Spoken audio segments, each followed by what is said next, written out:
บัดนี้เป็นครั้งที่64ตรงกับวันที่12มกราคม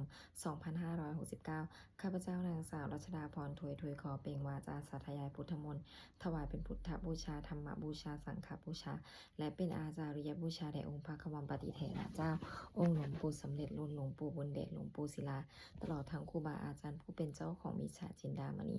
ขอเทพเทวดาเจ้าทั้งหลายโปรดจงมาอนุโมทนา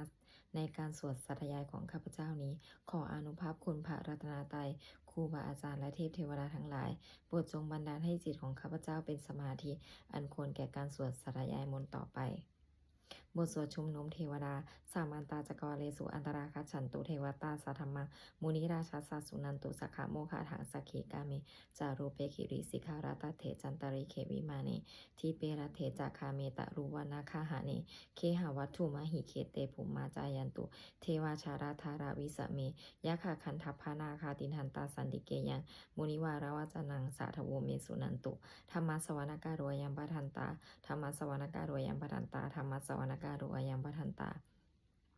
บทสวดนามาการาสิทธิคาถานะโมตัสสะภะคะวะโตอะระหะโตสัมมาสัมพุทธัสสะนะโมตัสสะภะคะวะโตอะระหะโตสัมมาสัมพุทธัสสะนะโมตัสสะภะคะวะโตอะระหะโตสัมมาสัมพุทธัสสะบทสวดสัจจกิริยาคาถานาทิเมสารนังอัญญังพุทโธเมสารนังมะลังเอเตนะสัจจวเสนะโสทิเมโหตุสัพพทานาทิเมสารนังอัญญังธัมโมเมสารนังมะลังเอเตนะสัจจวเสนะโสทิเมโหตุสัพพทานาทิเมสารนังอัญญังสังโฆเมสารนังมะลังเอเตนะสัจจวเสนะโสทิเมโหตุสัพพทาบทสวดมหาการุณิโกนาโถติอาธิกาคาถามหาการุณิโถนา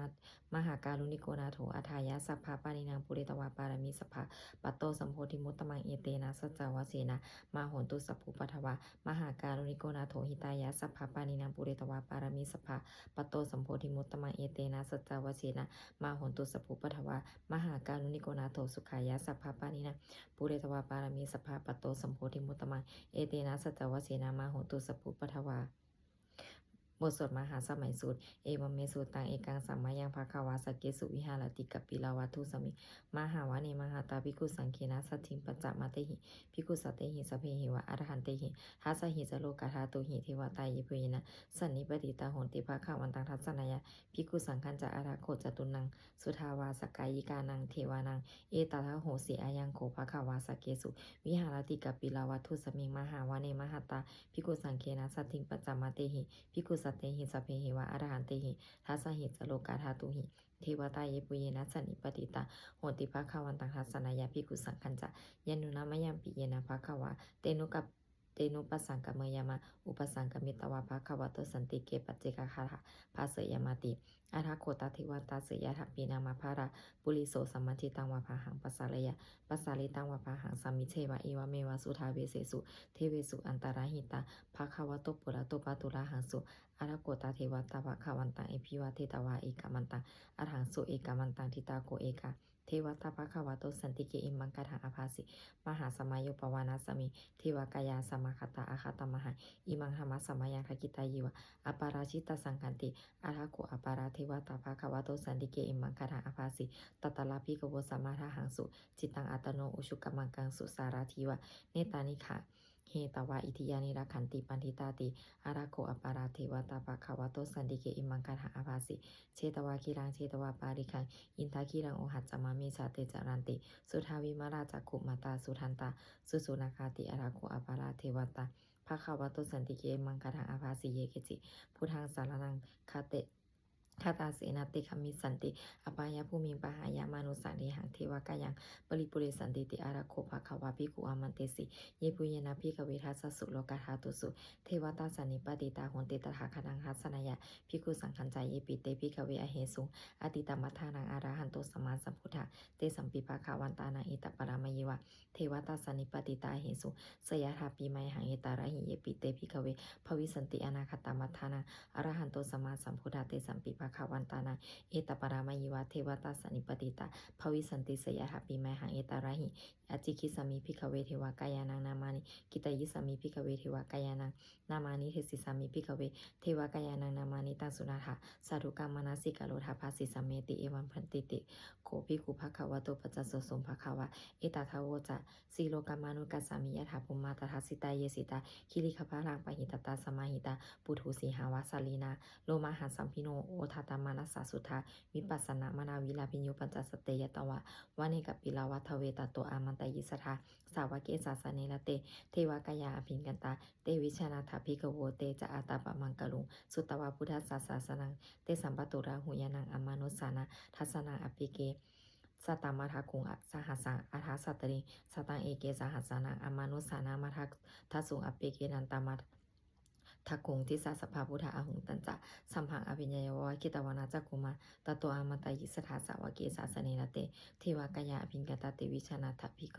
เยวหังกิตายิสามิคิราหิอนุปุปโสสตาสหัสสาวายขาภุมากับปิลาวัฏวะอิทิมันโตชุติมันโตวนาวันโตยัสสิโนโมธรรมนาอภิกมุงพิกุนังสัมมิติวนังสาสหัสสาหิมาวัตายขานานาตวานิโนอิทิมันโตชุติมันโตวนาวันโตยัสสิโนโมธรรมนาอภิกมุงพิกุนังสัมมิติวนังสัตตากิลาติสหัสสายขานานาตวานิโนอิทิมันโตชุติมันโตวนาวันโตยัสสิโนโมธรรมนาอภิกมุงพิกุนังสัมมิติวนังอิเจเตโสลาสสหัสสายขานานาตวานิโนอิทิมันโตชุติมันโตวนาวันโตยัสสิโนโมธรรมนาอภิกมุงพิกุนังสัมมิติวนังเวสามิตาปัญจสตายขานานาตวานิโนอิทิมันโตชุติมันโตวนาวันโตยัสสิโนโมธรรมนาอภิกมุงพิกุนังสัมมิติวนังกุมพิโรราชาคาหิโกสเวปุลสานิเวสนังพิโยนังสตาสหัสสังยะขานังปยิรุปัสสติกุมพิโรราชาคาหิโกสุปะขัสสมิติวนังปุริมันจาริสังราชาทัตตะละโทปัสสสติคันธพนะพานังอธิปติมหาราชายสัสสิโสปุตตปิตัสสะพาหาโวอินทานามาพาหาภละอิทิมันโตชุติมันโตวนาวันโตยัสสิโนโมธรรมนาอภิกมุงพิกุนังสัมมิติวนังทักขินันจาทิสังราชาวิรุณโหตปัสสะสติกุมพัฒนังอธิปติมหาราชายสัสสิโสปุตตปิตัสสะพาหาโวอินทานามาพาหาภละอิทิมันโตชุติมันโตวนาวันโตยัสสิโนโมธรรมนาอภิกมุงพิกุนังสัมมิติวนังปัจฉิมันจาทิสังราชาวิรูปโกปัสสะสตินาคานังอธิปติมหาราชายสัสสิโสปุตตปิตัสสะพาหาโวอินทานามาพาหาภละอิทิมันโตชุติมันโตวนาวันโตยัสสิโนโมธรรมนาภิกมุงพิกุนังสัมมิติวนังอุตตรัญจาทิสังราชากุเวโรตปัสสะสติยะขานังอธิปติมหาราชายสัสสิโสปุตตปิตัสสะพาหาโวอิทานามาพาภราอิทิมันโตชุติมันโตวนามันโตยัสสิโนโมธรรมนาภิกมุงพิกุนังสัมมิติวนังปุริมาทิสังทัตตะละโททักขิเนนะวิรุณหโกปัจฉิเวนะวิรูปโกกุเวโรอุตตรังสีสังจัตตาโลเตมหาราชาสามันตจตุโลทิสาทัพทันละมานาอาทังสุวเนกปิลาวัทเวเตสังมายาวิโนทัสสะอาคูวันจานิกาสถามายากุเรนทุเวเดนทุวิปูจวิปูโตสหจันทโนกามาเสโทจะกินโนคันทุนิคันทุจะปานาโทโอบามัญโยจะเทวสุโตจะมาตาริจิตสิโนจะคันทัพโพนาโรราชาชโนสโพอากุปัญจสิโกเจวาติมพารุสุริยวัชสะเอเตจเนจราชโนคันทัพหาสหราชุพีโมธรรมานาอภิกมุงพิโกนังสัมมิติวนังอาหาคูนาภาษานาคาเวสาลาสหัตตชกากัมพาละสัตตลาอากูปายาคาสหายติพิยามูนาทัตตาลัทธาจาอาคูนาคายสัสสิโนเอลาวันโนมหานาโกโสปะขัสมิติวนังเยนาคาราเชสหาสาหารันติทิพาติชาปคิวิสุทธจักขุเวหายสาเตวนามัชาปตตาจิตราสุปันนาอิติเตสะนามังอาภยันตถานาคาราชานามาสิสุปันนันโตเขมามากาสิพุทโธสนาหิวาจาหิอุปาวหายันตานาคาสุปันนาสารนามากังสุพุทังจิตาวาชิลหัตเถนะสมุทังอสุราชิตาภาตโรวะวาสวะเสเตอิทิมันโตยัสสสิโนการากัญชามหาพิสมาอสุราธานาวิขานาสาเวปติจิสุจิจิตะปหาราโทนโมจีสหัสตาสะตันจะภริปุตตนาสเพเวโรจนามากาสันนาหิตวาภริงเสนาลาหุพัทหมุปะขมุสมัยยุทานิพันตันหันเตพิกุณาสมิติวนังอาโปจเทวาปาทาวิจเตโชวายโยตถาขมุวาลุนาวาลุนาเทวาโสโมจยสัสสะสหเมตตาการุณากายิกาอากูเทวายัสสสิโนทัสเสเดทัสสถากายาสเพนานาตวานิโนอิทิมันโตชุติมันโตวนามันโตยัสสสิโนมุธรรมนาภิกมุพิกุณาสมิติวนังเวนทุจเทวาสหลิจอัสสมาจโทเวยมาจัทสุปนิสาเทวาจันทมาคุปุรคิตาสุริยสุปนิสาเทวาสุริยมาคุปุรคิตา นาคตานิปุระคิตวะอาคูมันทาลาวหากาวาสุนังวาสโวเสโทสักโกปาขะปุรินทโททัสเสเดหัสถากายาสพีนานาตวานิโนอิเทมันโตชุติมันโตวนาวันโตยัสสสิโนมุทามานาอภิกามุพิกุนังสมิติงวนังอาถาคุสหปุเรวาชาลามาคิสิกาลิวะอลิทกาจะโลชาจะอุมาปุพานิพาสิโนวลุนาสหธรรมาจะอาตุตาจะอเนชกาสุเลยยาลุจิลาอาคูวาเสเนสิโนทัสเสเดหัสถากายาสพีนานาตวานิโนอิทิมันโตชุติมันโตวนาวันโตยัสสสิโนมุทามานาอภิกามุพิกุนังสมิติงวนังสัมมานา มหาสัมมานา มนุสสะมนุสุตตมคิตถปตุสิกาอากูมโนปตุสิกาอาคูหารายโยเทวะเยจาโลหิตวาสิโนปาราคามหาปาราคาอาคูเทวายสสิโนทัสสิติหัสถากายาสเพนานาตวานิโนอิทิมันโตชุติมันโตวนาวันโตยัสสิโนมุทามนาอภิกามุพิกุนังสมิติงวนาสุกาการุมหาอารุณาอาคูเวคานัสสะสหโอทาตะขยหาปาโมขาอากูเทวาวิจักขณาสธามัตตหาราคาชามิสกาจายสสิโนธานายังอาคาปาชุนโนโยติสาอภิวัสติทัสสิเดหัสถากายาสพีนานาตวานิโนอิทิมันโตชุติมันโตวันนาวันโตยัสสิโนมุทามนาภิกมุภิกุนังสมิติงวนังเขมิยาตุสิตรายามากันทกาจายสสิโนสัมพิตการามาเจธาโชตินามาจาอาสวานิมาลาลติโนอาคูอาถาคูปาลานิเมตาทัสสิเดหัสถากายาสพีนานาตวานิโนอิทิมันโตชุติมันโตวันนาวันโตยัสสิโนมุทามนาภิกมุพิกุนังสมิติงวนังสเทเตเทวานิกายาสเพนานาตวานิโนนามันวยินาอาขันจุงเยจันเยสาธิสาสหปวุทธชาติมาคีรังโอขันินามานาสวังทะเขมวคาตารังนาคังจันทังวะอสิตาติตังสุพรมาปรมัตโตจะปุตตาอิทิมาโตสหัสนังกุมารโรติโสจะศพอาคาสมิติงวนังสหัสภามาโลกานังมหาภามาพิติทัติอุปปโนชุติมันโตพิสมากายโยยสสิโสทัสเสทาอิสระอากุปเจกวาสวัตติโนเตสัญจามัชโตอาคาหาลิโตปาลิวาลิโตเตจะสัมเพอภิงเกนเตสินทิเทเวสัพพมเกมาราเสนาอภิกามีปัญหัสสะกนาหัสสามันทิยังเอธาคณทะพันธะราเกนะพันธมัทโวสมันตาปาริวาเลทะมามุมุจิทะโกตินังอิติตถามหาเสโนกนาหัสเสนังอเปสยิปานินาตารามหัจจะสลังกตวานาเพลวังยถาปอุสโกเมโคธนายันโตสวิสุโกตถาโสปสวัตโสปัจจุปัทวัตติสังกุโทอัสยังวเสตันจาสัมพังอภิญญยววคิตวานาจักกุมาตโตอมันตยิสถาสาวเกสาสเนลเตมาลาเสนาอภินกตาเตวิชนาถภิกขโวเตจะอัตตมัมกะลุงสุตตวพุทธศาสนังวิตาราคิเคหิปกามุงเนสังโลมัมปิอินชยุสเปวิชิตสังคามาพยาติตายสสิโนโมทันติสหปุเตหิสาวกาเตชเนสุตตติบทสวดจุลชยปารากรนะโมเมพุทธเตชะสารตานาตยะธรรมิกาเตชะปสิทธิปสิทธิวานารายะปารามิสุระสิทธิพรหมาจะอินทาจะตุโรกาคัมภีราขกาสมุททาปุตุงคังคาจับพรหมาชยปสิทธิภาวันตุเตชยธารานีอุทัตถีนาทีชยคคนละตนละนิสัยนิรสายเสนาเมรุรา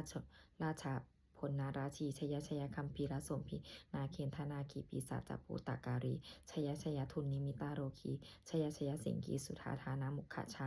ชยวรุณนามุขสาตาชยจำปัดปาริธาทีนาคากุราคันทกชยคาจาคนนตุรงสุการาผู้ชงสิหพยาคติปาชยวรุณนามุขายาตาชิตะเสนาลีปุนาสุธีนารดีชยสุขาชีวี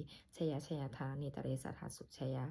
ยธารณีสัตตินสัทธาชยมังการารัญญาภวัตเคชยวรุณายเคชยราคาเสสุราปูชาเตชา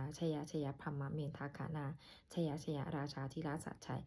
ชยปัทวินสัพพังชยอรหันตาปเจกพุทธาสาวังชยมาเหสุโลหะโรหะรินเทวาชยพรหมาสุรโคชยนาโควิรุณหโกวิรูปโกจันทิมารวีอินโทจาเวนะเตโยจาโกเวโรวาลุเนาปิจาอัตขิวายโยจาปาชุนโหกุมาโรทัตตารัตถโกอัฏฐาราสามหาเทวาสิทธิตาปัสสะอาทายโยอิสิโนสาวากาสัพพะชยราโมภวันตุเตชยธรรมโมจะสังโฆจะทัสสะปาโรจะชยกังเอเตนะชยเตเชนะชยโสติภาวันตุเตเอเตนะพุทธเตเชนะโหตุเตชยมังคารังชยโยปิพุทธัสสะสิริมาโตอายังมารัสสะจัปปาปิมาโตปราชโยอุโคสยามโพธิมันเถปโมทิตาชยตถาพระมาคานามหิสิโนชยโยปิพุทธัสสะสิริมาโตอายังมารัสสะจัปปาปิมาโตปราชโยอุโคสยามโพธิมันเถปโมทิตาชยตถาอินทัคคานามหิสิโนชยโยปิพุทธัสสะสิริมาโตอายังมารัสสะจัปปาปิมาโตปราชโยอุโค สยัมโพธิมันเถปโมทิตาชยตถาเทวคณามหิสิโนชยโยปิปุรัสสะสิริมาโตอายังมาลาสัจจปปิมาโตปราชโยอุโกสยัมโพธิมันเถปโมทิตาชยตถา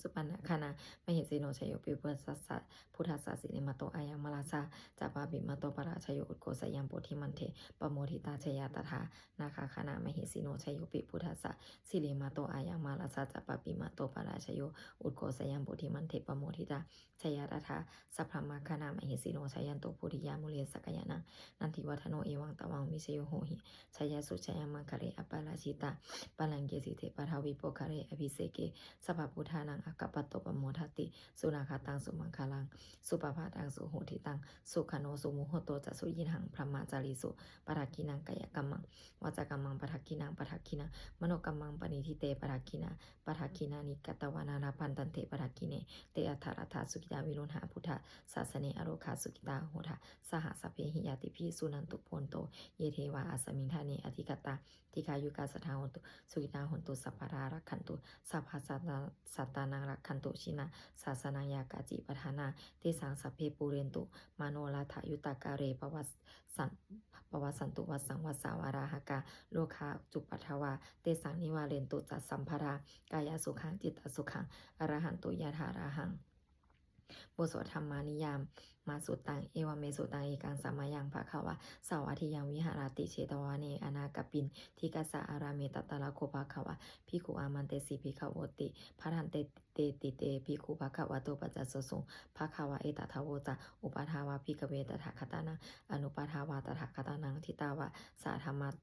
ธาตุธรรมทิตตาธรรมนิยามตาสเพสังขาราอนิจจติตังตถาคโตอภิสัมพุจติอภิสเมติอภิสัมพุจิตวาอภิสเมตวาจิคติเทเสติปัญญาเปติปัฏฐเปติวิวารติวิภัสสติอุตานิกโรติสเพสังขาราอนิจจติอุปาทาวาภิกขเวตถาคตานังอนุปาทาวาตถาคตานังทิตาวาสาธาตุธรรมทิตตาธรรมนิยามตาสเพสังขาราทุกขติตังตถาคโตอภิสัมพุจติอภิสเมติอภิสัมพุจิตวาอภิสเมตวาจิคติเทสติปัญญาเปติปัฏฐเปติวิวารติวิภัสสติอุตานิกโรติสเพสังขาราทุกขติอุปาทาวาภิกขเวตถาคตานังอนุปาทาวาตถาคตานังทิตาวาสาธาตุธรรมทิตตาธรรมนิยามตาสเพธรรมาอนัตตติตังตถาคโตอภิสัมพุจติอภิสเมติอภิสัมพุจิตวาอภิสเมตวาอาจิคติเทสติปัญญาเปติปัฏฐเปติวิวารติวิภัสสติอุตานิกโรติสัพเพธรรมาอนัตติอิธามโวจะภะคะวะอัตตมานาเตภิกขุภะคะวะโตภาสิตังอภินันทุนติบทสวดพัทเทกรัตตาคาถาอาติตังนานาวะคาเมยะนาปฏิกังเคอนาคตังบุคคลไม่ควรตามคิดถึงสิ่งที่ล่วงไปแล้วด้วยอาลัยและไม่พึงพะวงถึงสิ่งที่ยังไม่มาถึงยะถาติตัมปะหินันตังอัปปนัญจะอนาคตังสิ่งเป็นอดีตก็ลับไปแล้วสิ่งเป็นอนาคตก็ยังไม่มาปัจจุบันนันจะอยู่ธรรมังตถาตถาวิปัสสติอสังหิรังอสังกุปังตังวิธามาอุพารุหายเยผู้ใดเห็นธรรมมันเกิดขึ้นเฉพาะหน้าในที่นั้นอย่างแจ่มแจ้งไม่งอนแงนขอนแค้นเขาผลเพราะผลอาการเช่นนั้นไว้อาเสวากิจามาตาปังกุชัญญามาลานังสุเวความเพียรเป็นกิจที่ต้องทำวันนี้ใครจะรู้ความตายในพรุ่งนี้นาหิโนสังขารันเตนะมหาเสนนามาจุนาพอการปรับเปลี่ยนต่อมาจุราซึ่งมีเสนามากย่อมไม่มีสำหรับเราเอวังมิหารานิมาตาปิงอโหรัตตะมาตันทิตังเวพัทเทกราโตติสันโตอาจิคเตมุนีผู้สงบย่อมกล่าวเรียกผู้มีความเพียรอยู่เช่นนั้นไม่เกียจคร้านทั้งกลางวันกลางคืนว่าผู้เป็นอยู่แม้เพียงราตรีเดียวก็น่าชมบทสวดธรรมะสังเวคปัจจาเวคณะสพเพสังขาราอนิจจาสังขารคือร่างกายจิตใจและรูปธรรมนามธรรมทั้งหมดทั้งสิ้นมันไม่เที่ยงเกิดขึ้นแล้วดับไปมีแล้วหายไปสพเพสังขาราทุกขาสังขารคือร่างกายจิตใจและรูปธรรมนามธรรมทั้งหมดทั้งสิ้นมันเป็นทุกข์ทนยากเพราะเกิดขึ้นแล้วแก่เจ็บตายไปสพเพธรรมะอนัตตาสิ่งทั้งหลายทั้งปวงทั้งที่เป็นสังขารและไม่ใช่สังขารทั้งหมดทั้งสิ้นมันไม่ใช่ตัวไม่ใช่ตนไม่ควรถือว่าของเราว่าตัวว่าตนของเราอาทุวังชีวิตต่างชีวิตเป็นของไม่ยั่งยืนทุวังมรณังความตายเป็นของยั่งยืนอวสังมยามริตพังอันเราจะพึงตายเป็นแท้มารณาปริโยสานังมีชีวิตตังชีวิตของเรามีความตายเป็นที่สุดรอบชีวิตตังมีอนิยตังชีวิตของเราเป็นของไม่เที่ยงมารณังมีนิยตังความตายของเราเป็นของเที่ยงวัตตะควรที่จะสังเวชอายังกายโยอาจิรังร่างกายนี้ไม่ได้ตั้งอยู่นานอเปตะวิญญาโนขันธ์ปัสสตวิญญาณฉุนโทอันเขาทิ้งเสียแล้วอธิเสสติ จากนอนทับปัทวิงซึ่งแผ่นดินกาลิงคารังอีวะประดุจดังว่าท่อนไม้และท่อนฟืนนิรถังหาประโยชน์มิได้อนิจจาวตาสังขาราสังขารทั้งหลายไม่เที่ยงหนออุปาทาวายอย่าทำมิโนมีความเกิดขึ้นแล้วมีความเสื่อมไปเป็นธรรมดาอุปาชิตวานิโรชันติขันเกิดขึ้นแล้วย่อมดับไปเตสังอุปัสสโมสุโขความเข้าไปสงบระงับสังขารทั้งหลายเป็นสุขอย่างยิ่งสัพเพสัตตามรันติจะสัตว์ทั้งหลายทั้งปวงกำลังตายอยู่มลิงสุจะมริสาเลที่ตายแล้วและกำลังจะตายแต่เทวะหังมาริสามีเราก็จักตายอย่างนั้นเหมือนกันนัตถิเมเอตถาสังสยโยความสงสัยในความตายนี้ย่อมไม่มีแก่เราเลยบทสวดเมตตายังกินจิกุสลังกัมมังสเปหิภัตเตหิกตังปุญญโนอนุโมทันโตสุนันโตโพนโตเยเทวะอัสสมิงทาเนอธิกัตตาติคายุกาสทาหนตุสุขิตาหนตุทุกขะปะมุตันตุมาตาปิตาสุขิตาหนตุทุกขะปะมุตันตุสัพเพยติกาสุขิตาหนตุทุกขะปะมุตันตุสัพเพอายติกาสุขิตาหนตุทุกขะปะมุตันตุสัพเพปิสาสัพเพยคะสัพเพเปตาสุขิตาหนตุทุกขะปะมุตันตุสัพเพอาจาริยุปชายาสุขิตาหนตุทุกขะปะมุตันตุสัพเพนาคตาสุขิตาหนตุทุกขะปะมุตันตุสัพเพเทวาสุขิตาหนตุทุกขะปะมุตันตุสัพเพสามาตินังสมิชันตุบทสวดบูชาหลวงปู่ทวดนะโมโพธิสัตว์อาคันติมายาอิติภาคะวะนะโมโพธิสัตว์อาคันติมายาอิติภาคะวะนะโมโพธิสัตว์อาคันติมายาอิติภาคะวะบทสวดปฏิทานาคาถายาเทวตาสันติวิหาราวาสิเนทุเปคาเรโพธิคาเรตาหิงตาธรรมะทาเนนาภาวันตุปูชิตาโสทิงการุณเตถาวิหารามันทะเลเทราจามาชานาวากาจพิกโวสารามิกาธานาปฏิอุปาสกาคามาจเทสะนิขามาจอิสราสัมปานาปุตาสุกิตาภาวันตุเตชะลาปุชายเยปิจอันทัสสัมภวะสกิราชาตาอัทาวปปาติกานิญานิกังธรรมาวารามปกิจเตสัมเพปิทุคัสสะการุณตุสังขยังทาตุจิรังสัตังธรรมโมธรรมทาราจปุคาลาสังโฆโหตุสมัคโควะอัฏฐายาจะหิตายาจะอัมเหระคันตุสัทธโมสัพเพปิธรรมาจาริโนวุทิงสัมปะปุเนยมาสัมธรรมเมอริยปเวทิเตปสันนาโหนตุสัพเพปิปานิโนพุทธศาสเนสัมมาทารังปเวชันโตกาเรเทวปวัสสตุวุธิภาวายาสัตตานาสมิทางเนตุเมธานีมาตาปิตาจาตราชังนิจังรักขันติปุตตะกังเอวังมะธรรมเมนาราชโนปชังรักขันตุสัพพทา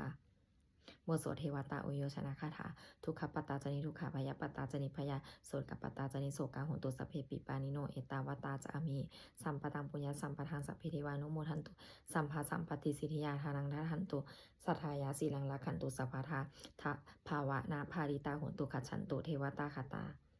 บทสวดสุมังคาราคาถาโหตุสัพพังสุมังคารังละขันตุสัพพะเทวตาสัพพะทุธานุภาเวนะโสติโหนตุนิราตารังโหตุสัพพังสุมังคารังละขันตุสัพพะเทวตาสัพพะธรรมนุภาเวนะโสติโหนตุนิราตารังโหตุสัพพังสุมังคารังละขันตุสัพพะเทวตาสัพพะสังฆานุภาเวนะโสติโหนตุนิราตารังสัพเพพุทธาภารปตาปเจกานันจะยังพรังอรหันตานันจาติเชนาระคังพารามิสัพพโสสัพเพพุทธาภารปตาปเจกานันจะยังพรังอรหันตานันจาติเชนาระคังพารามิสัพพโสสัพเพพุทธาภารปตาปเจกานันจะยังพรังอรหันตานันจติเสนาระขังปริมิสัพพโสสัพเพพุทธาภารปัตตาปเจกานันจะยังพรังอรหันตานันจติเสนาระขังปริมิสัพพโสสัพเพพุทธาภารปัตตาปเจกานันจะยังพรังอรหันตานันจติเสนาระขังปริมิสัพพโสสัพเพพุทธาภารปัตตาปเจกานันจะยังพรังอรหันตานันจติเสนาระขังปริมิสัพพโสสัพเพพุทธาภารปัตตาปเจกานันจะยังพรังอรหันตานันจติเสนาระขังปริมิสัพพโสสัพเพพุทธาภารปัตตาปเจกานันจะยังพรังอรหันตานันจติเสนาระขังปริมิสัพพโสสัพเพพุทธาภารปัตตาปเจกานันจะยังพรังอรหันตานันจติเสนาระขังปริมิสัพพโสด้วยอำนาจแห่งบุญกุศลที่ข้าพเจ้าได้สวดสาธยายพระพุทธมนต์นี้ข้าพเจ้าขอน้อมเกล้าอุทิศถวายเป็นพระราชกุศลแด่สมเด็จพระนางเจ้าสิริกิติ์พระบรมราชินีนาถพระบรมราชชนนีพันปีหลวงผู้เสด็จสู่สวรรคาลัยขออานิสงส์แห่งบุญกุศลนี้จงเป็นสัพพสิริมงคลแก่ข้าพเจ้าให้แคล้วคลาดปลอดภัยจากทุกโศกโรคภัยอันตรายทั้งปวงให้มีแหล่งรายได้อันสุจริตมั่นคงเป็นสัมมาอาชีพอันชอบธรรมคำว่าไม่มีอดอยากยากจนขออย่าได้มีแก่ข้าพเจ้าขอให้ข้าพเจ้ามีสัมมาทิฏฐิตั้งมั่นในพระธรรมคำสอนแห่งองค์สมเด็จพระสัมมาสัมพุทธเจ้าดำรงอยู่ในความดีงามตลอดกาลนานอีกทั้งขอเทพเทวดาทั้งหลายผู้ได้อนุโมทนาสาธุการในบุญกุศลนี้โปรดประสิทธิ์ประสาทพรน้อมส่งอนุภาพแห่งมงคลไปสู่วัตถุมงคลพระปิตายอดเศรษฐีทั้งฝ่ายไทยและฝ่ายลาวรวมถึงวัตถุมงคลทั้งปวงที่สามสิ่งอมฤตได้จัดสร้างขึ้นให้เปี่ยมด้วยพุทธานุภาพเทวานุภาพและฤทธานุภาพอันศักดิ์สิทธิ์อำนวยผลให้เป็นสิริมงคลแก่ผู้ครอบครองและบูชาทุกประการเถิด